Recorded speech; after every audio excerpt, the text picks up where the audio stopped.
This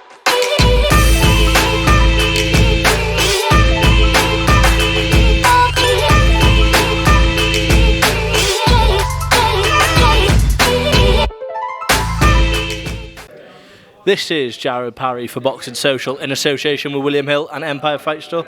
Delighted today to be joined by Gareth A. Davies. I can now say where we are because I think by the time this goes out, it'll be announced. Zhilei Zhang versus Joe Joyce 2. The rematch, it's on. Yeah, September the 23rd, I believe, is the date. Looking at the poster over there. I don't think Zhang's here today. He's on video link from New York. Joe Joyce is here. I'm glad for Joe that he gets the rematch, but a lot of us felt that Zhang was the perfect opponent for Tyson Fury, as they still look around for an opponent for the Gypsy King. But Joe Joyce has got to make changes in this second fight, because obviously he was peppered with the left hand, couldn't be missed by Zhang's left hand in that first fight where we were with Talk Sport that night. Hopefully we'll be at this event again, but it's another big heavyweight fight for the UK. Was this the only fight that Joe Joyce could really take? Obviously, it was a bit of a devastating loss, 6th round, if I'm right. It was stopped, obviously, with the eye injury, etc. Could he have really looked anywhere else other than rematching Joe Joyce? No, rematching Zhang, yeah. Look, it was the absolutely right fight for him. He needed to get back on the horse. I interviewed him straight away afterwards in the ring for Talk Sport that night for our outside broadcast, and he wasn't concussed, he wasn't hurt, his eye was closed. But that left hand peppered him all night. Zhang created brilliant angles. Joe wasn't elusive enough. He's got to use his footwork for this contest and not be hit by that left hand again. Big psychological factor, big PTSD, lots of scars to get over, but hopefully Joyce can do it and he's back on the trail again. I was going to ask, what do you think Joyce needs to change? Because obviously, it seemed like, when he fought Joseph Parker, he sort of stood there, took some shots, Parker tired, and he caught him. Although he did use some brilliant work throughout the fight, yeah. It looked like that sort of tactic was creeping in against Zhang, but it backfired and he just got peppered with shots and ended up injured. Do you think he needs to get back to using his elusive footwork? Well, I say elusive, like in the earlier when he was moving. He's never been elusive, that's his problem. But what he needs to do is move his head more, get his jabs and get his right hand going, and make sure that Zhang doesn't create those angles to hit him with that left hand like he did almost at will in that first fight. Once he'd established a rhythm, Joe could not avoid that left hand, and Zhang had a field day basically. He's cleverer than people think, Zhang, and I think it's a really tough fight, but if Joe can do it, as I say, he's got to be elusive, he's got to be quicker, he's got to set a rhythm early, and he's got to get on Zhang. I think Zhang tires as well in fights, but it's a big ask, it's a big uphill ask, but it is the right route back for him. You saying about Zhang tires, I think we all remember the Jerry Forrest fight where he was devastating 4 rounds, and then he was put on the floor then for the later rounds. And I think everyone expected that when Zhang fought Hrgovic, it didn't happen. Then I think Joyce maybe thought, oh, well, maybe that was just a lucky night for him, and it just didn't really work out, really, did it?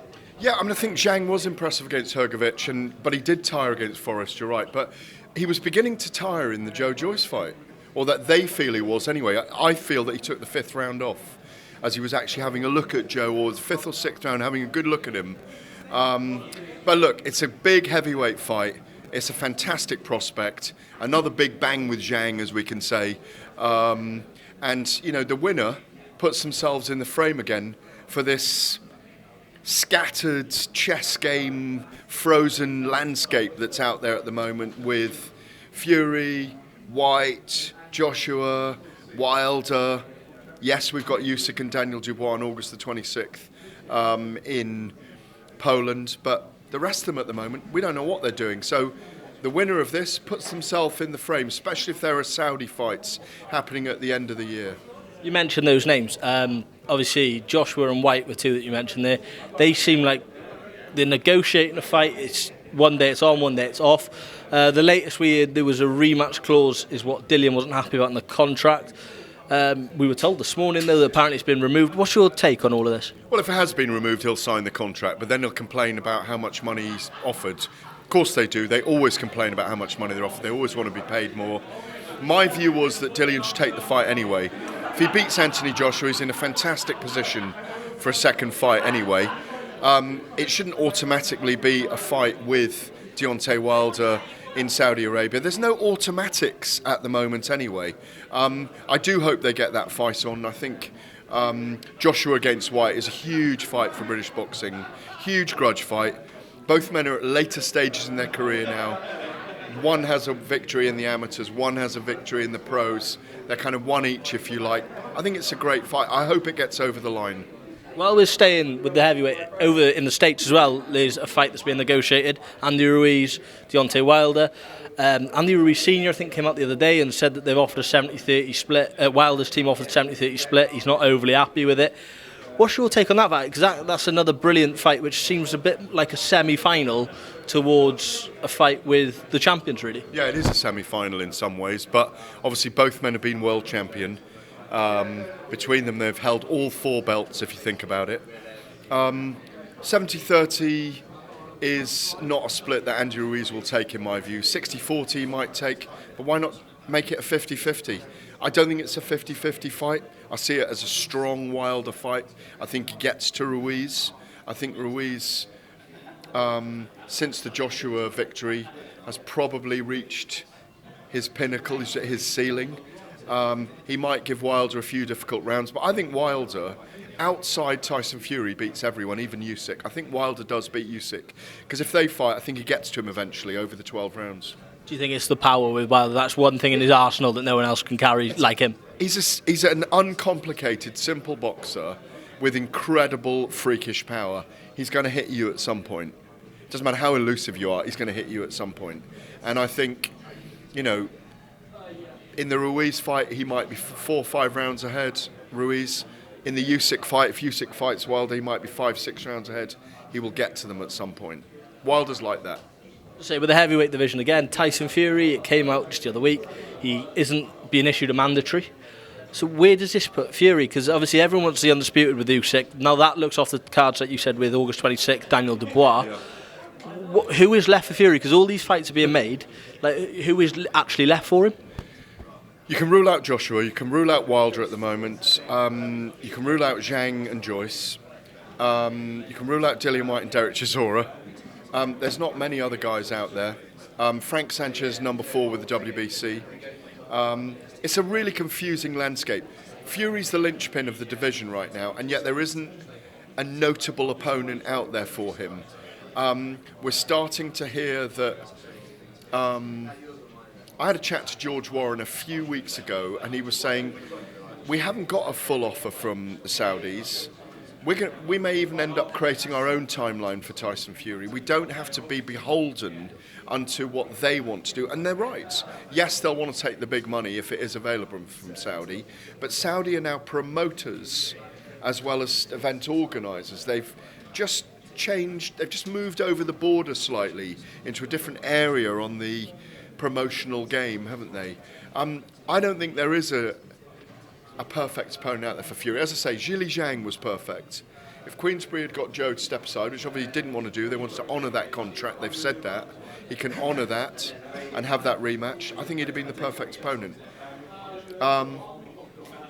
It wouldn't surprise me to see Fury fight someone in September, but it may not be satisfying to the world. Just on the fringe of world level, though, we have got a heavyweight fight this weekend. Jared Anderson, Charles Martin. On the undercard, we've already got that Arslanbek, Makhmedov.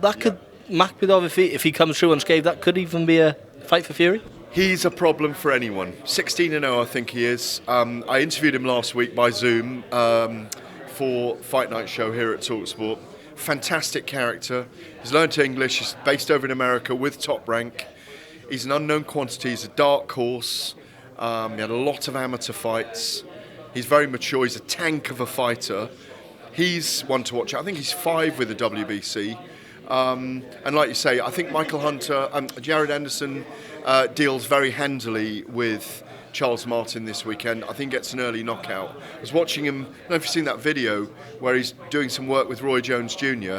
and working on his movement and his hooks, and he's a great talent. I mean, I speak to Todd DeBuff and Bob Arum all the time, and Brad Jacobs about Anderson, and I do think that he's really starting to show the wares that he's got that are available to him. He's the coming force in the division. But you don't know what Daniel Dubois is going to do against Alexander Usyk in Poland on August the 26th. You've got to give him a puncher's chance. I got to go on to a subject that's been dominating boxing news probably since, has been since October. An article though came out this week from the Times about Conor Benn. Reportedly, he's hired a medical team headed by René Carayol. Yeah. They reckon they're ready. They say they are ready to present evidence to UKAD that will cause Benn to be cleared. What's your take on all of this? René Carayol is a very powerful force in terms of inspiration in the community. He's very much a character who can smooth things over in lots of ways. I know that they've taken scientific and medical expert advice, that they believe that metabolites, that they've proven the metabolites on the clomiphene is definitely not from tablets, it's definitely from eggs. So there's their defence. It's strange that they didn't accept this from the WBC back in February when they gave them the out, if you like. I don't think Conor Benn should fight until he gets his resolution when he goes in front of UKAD in that tribunal, which is like a court case, effectively.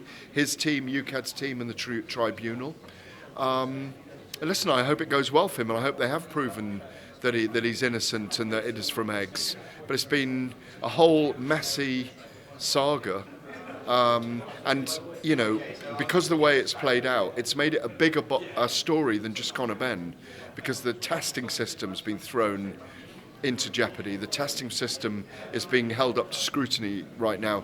And I think the thing they're bringing out with this is every individual athlete needs biological testing according to them, not just a standard test. So if they can get through it and we can get him back fighting, great. But I've always said they needed to have the hearing, and they shouldn't have waited since last October to have it in May. They should have gone for it straight away. Who knows what's going to happen? No one knows, but apparently it's coming to a head, and they will have the hearing very soon. I also want to talk about this weekend coming up. We've got the dreaded date clash once again, show clash rather. Smith Maxwell up in Sheffield. Then we've got Franchon Cruz-Dezurn against Savannah Marshall, undisputed title fight down in Manchester. Where are you headed this weekend? Up to Manchester with TalkSport. We've got the outside broadcast. Down for you, up for me. Looking forward to Franchon Cruz-Dezurn against Savannah Marshall. I make Savannah the favourite in that to win on points. But the HH Diva will try and drag her into a brawling match. She's a brawler. Big overhand right, big jab on her. Savannah will probably jab and move, stick and move, use the big right hand. I think she is favourite to win on points, and I agree with that. It's a big fight again. Redemption time for Savannah after losing to Claressa Shields, the other big American name, African-American name in women's boxing. And I think Tash Jonas beats Candy Whyte handily, maybe even stops her. But I think she wins on points and becomes a 2-weight world champion and wins the IBF welterweight title. It's a great card. It's always a pleasure to be there. Manchester's a fantastic arena. I've been going there for many years. It's always great to be with the TalkSport team. Want to really push women's boxing. I mean, the HH Diva's even got a track out this week, number 30 in the music charts, isn't it? Secret Place. I had her on the Boxing Social show this week, Fight Club, and she had a little sing-song. Really looking forward to being there. And as you say, there's a clash with the Sheffield show with Dalton Smith and Sam Maxwell. Got so much time for Dalton Smith. Sam Maxwell's a test. He's British and Commonwealth level now. Maxwell has, I think, lost 1 in 17. He'll bring the heat. Smith has always been up to every challenge. I love the fact he's travelling the world at the moment. I reckon 18 months, 2 years, we're going to see him in world title fights at 140 pounds. He's not ready yet, but Maxwell's a good test for him. Brilliant. And just a final one from me. You mentioned it a bit there. Fight Club, Gareth A. Davies, Boxing Social. How are you enjoying that? And just let everyone know what it's all about, really. It's Fight Club. Come on in. If I had my vape with me, I'd have a little vape now, but I think it's in the other room. Yeah, it's great fun. It's great to be involved in a magazine show. It's great to be joining all you guys. You know, you've got a great team at Boxing Social. It was great to be asked. It was an honour and privilege to be asked to present that. It's a 12-week run. I'm looking at Eddie Hearn, Ben Shalom, David Adelaide, Joe Joyce, lots of other guests, Tyson Fury when he becomes available. We've got a little bit, you filmed it earlier, we've got a little clip of Ariel Helwani and Simon Jordan in the same video next week. That'll be fun. I'll try and get you time with them later on. But no, it's great fun. It's great to be doing something different, and onwards and upwards. Brilliant. Gareth, thank you very much for your time. Pleasure. All the best, and well, we're about to get underway here, I think. So lovely. Cheers.